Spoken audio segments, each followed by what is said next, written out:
network availability, making sure that the system works as it should, as there is risk of hackers, in particular DDoS attacks, distributed denial of service attacks. Data integrity, making sure that the control centers in particular aren't damaged, therefore wrecking an entire network. And finally, information privacy, having control of customers' personal information and making sure that it can't be swiped or taken away by anyone with malicious intent. Anyways, the US National Institute of Standards and Technology have decided on 3 particular principles: confidentiality, meaning that all information is kept private; integrity, meaning that only those of the authority to access particular systems, like through authentication systems or particular numbers, making sure that things are kept safe is set up, and also availability, making sure that the supply of particular utilities is kept constant and reliable, making sure that there's no damage or weakness in the particular systems. So if you see here, each of these particular systems will be given its own IP address. What this does is allows encryption to happen, meaning that from information going from one source going to another is private and secret.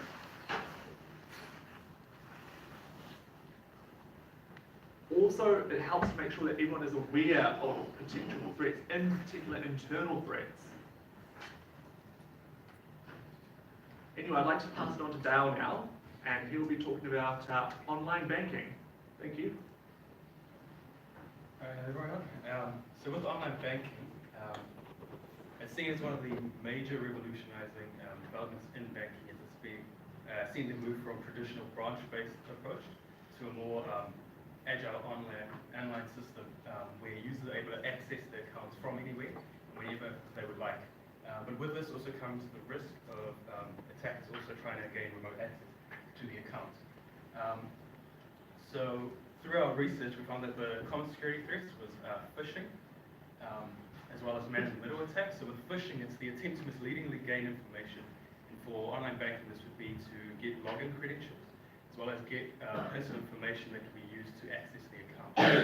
There's been a 7.5% increase in financial phishing over the last year, and it's seen as around 54% of malicious attacks. The hard cost per account for successful attack is between $300 and $1,800 US. But the soft cost of this is really unquantifiable, as the damage to the reputation of the bank can be quite substantial. At the end of last year, it was estimated around 16 malicious emails are received by users per month. So in a large organization, that's quite a lot of attempts. Man-in-the-middle attack, the attacker looks to intercept the communications between entities. They can do this with a malicious link. So if the user clicks on the link, it can divert into a fake website, where the attacker is able to then take the information that they could. They can steal cookies, which is bits of information that's left on the user system by the website for future use, as well as Wi-Fi eavesdropping, where the attacker will create a fake Wi-Fi access point or access a insecure point, and when the user tries to access their bank account through that network, they're able to extract the information. And this can actually be quite effective, as it can be sometimes difficult for the bank to determine whether they're dealing with the end user or someone that's in the middle and just relaying the information that's given by the user.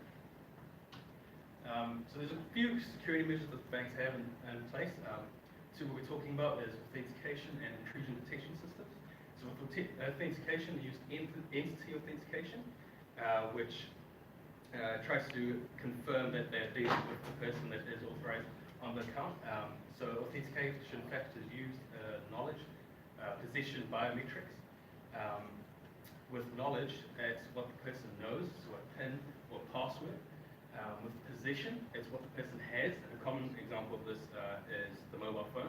The bank can send a code to the mobile phone that can then be used to access the account. Or biometrics, which is what the person is.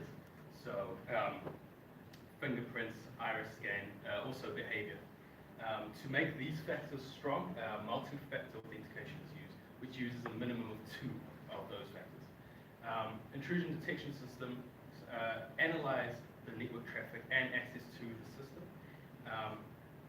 Try to detect whether it is malicious activity. Types are anomaly, misuse, and policy. So with anomaly, the machine learns the behaviors of the user, and then each time the user logs in, it compares that behavior that they display at the time to known behavior to determine whether it's malicious or not. And if it deviates, it will be flagged. Misuse, the system has known signatures of malicious programs. It will then always compare behavior to the signature of those programs, and if it deviates, it will be flagged. And with policy-based is where the bank has set allowed and not allowed actions. If a user deviates from those actions, that will also be flagged. Moving on, we're going to have Logan talking about business security. So there are multiple risks for different sizes of business, all from small to large scale enterprises. A major one that affects all of them is malware. Malware is a type of code that is incredibly dangerous and malicious. It tries to remain hidden and performs a number of different actions, from locking away files, deleting files, copying information over to their own devices. There are different types of malware, such as ransomware, which specifically locks away folders and information from the user, which then the hacker group, or whoever is the person that locks the file, emails them, contacts them, asking for money in return to unlock their file for them. Recently, there was a couple of years ago, there was a huge scandal where thousands of businesses were affected by ransomware of this style. Moving on, there's also, as Dale mentioned before, phishing. But online banking and those users aren't the only ones susceptible to this. Multiple employees are quite often attacked by phishing emails and suspicious emails to gain information to get access to their business database, whether that's gaining information on how much money they have, how much money they earn, and how much stock they have on hand to even resell that information to potential figures, individuals. It's usually, and most of the emails are usually hidden as a potential customer or as a system they currently use. For example, if you use Office 365, they'll quite often send you an email that replicates the Microsoft Office 365 login, saying, "Hey, there's been an issue with your login. Can you please enter it here, and we'll fix it for you." And that's the best. That's one of the best ways that they get your information. What are the different ways that businesses use to counteract this? A huge main one is solid antivirus and malware protection software or hardware, such as firewalls and different things like that, as well as raising awareness and education to potential data leaks and phishing attacks. Being able to tell the difference from a malicious email to a regular email is incredibly important. A good example of this is that every single database that has control of your information will very rarely, if ever, ask for a password in an email. That's a fantastic way to protect yourself. Pass it on to Karan, who will begin to talk about future issues and implications of security issues.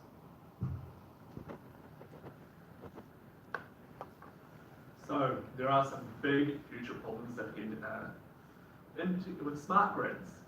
One issue that could happen is there may be holes or vulnerabilities in smart grid systems, which hackers may exploit using a backdoor system. So that's something that we do need to be aware of. With phishing, social media is becoming the use has increased tenfold, and so therefore the amount of exploitation through that system has definitely increased as well. And finally, with malware, in the future become a more complex, complicated, and more difficult to detect system, which means the amount of protection that we need has to increase with it. Now, finally, I'll pass it off to Dale for conclusion. All right, through our research, we found that the greatest security vulnerabilities lie at the user's end, as a majority of successful and common attacks are aimed at gaining information and gaining access to systems through phishing and social engineering. Our recommendations would be to increase education and also reinforce awareness around users remaining vigilant in their online activity. Thank you very much for listening to us. We'll catch you if we can, and we're happy to expand on any further questions.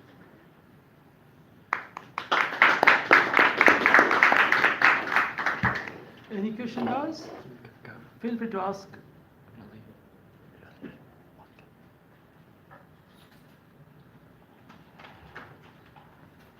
No? Go back. So where you present the data, you know, does you have a graph? Yeah. Is it in global data or in particular country or? No, it's sort of just global, and they're Global. creating a lot of financial institutions. Okay, so is it ever over the yeah, that's what I'd like to know. So that's just Any overview. idea, if you have a look, any idea, did you try to understand? I mean, have a look, June, July, August is in high peak and then it start going down. So it seems like, you know, in this particular period of year, is a lot of attack happens. I don't know. Any idea, any trying to explore why it happens on that particular time? Multiple, through all different years, Yeah. it seems to be at different times. And so there's no real, doesn't seem to be a particular pattern Okay. through years. Now, could possible, since this is a bank information, right? Could possible, because for the bank, financial year is actually closing at the June, right? Could possible that on that period you might receive a lot of spam or phishing or malicious emails? Could possible? I don't know. Also, because people are on holiday, usually at that time they're spending money.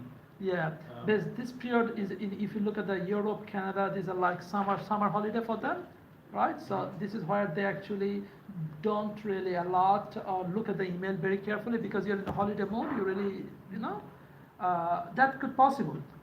Yeah. Most of the rest of the world actually that period is the summer holiday for them. That could be.